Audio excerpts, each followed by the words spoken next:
Hi, everybody.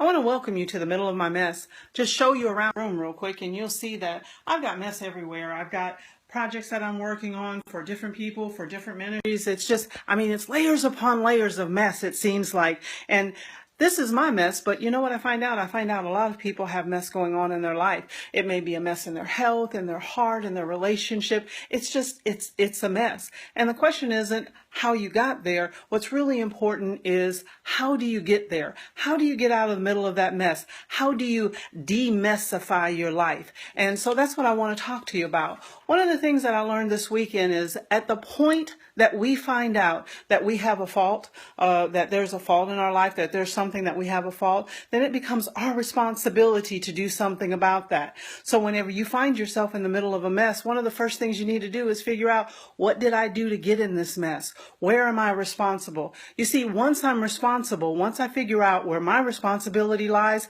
I can take back the remote control. I can assume responsibility, and that means that I can find, I'm responsible for the solution too. It puts me in control. It gives me a level of power versus blaming everybody for the mess that I'm sitting in. Now, once I assume that responsibility, the next thing you need to do is you need to pray. That means that you go to God, you talk to God. You don't talk to your boy, you don't talk to your girl, you don't put it on Instagram, you don't talk to your friends on Facebook, you talk to God. What did God say in Proverbs 3:5-6? He said, trust in the Lord with all your heart and lean not to your own understanding. In all your ways acknowledge him and he will direct your path. That's what he wants us to do. God wants to demystify our life, but we've got to go to him and we've got to talk to him about it. So once you've talked to him about it, he's going to give you a plan, which brings me to my next point, right? Take that plan.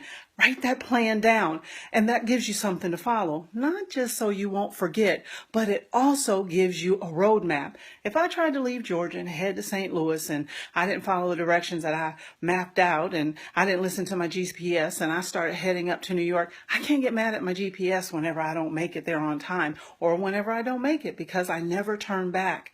You have to follow the plan that God has given, which brings me to my last and final thought. There has to be a level of consistency. Do what God said and do it consistently. And that's where you're going to find the greatest success. Now listen here. Don't judge me and my mess. What I suggest you do is take time and invest in finding out what your mess is and taking it to God and ask God to help you demystify your life. That's it. This is Sabrina. This is my night nugget to you. Peaceful dreams. Good night.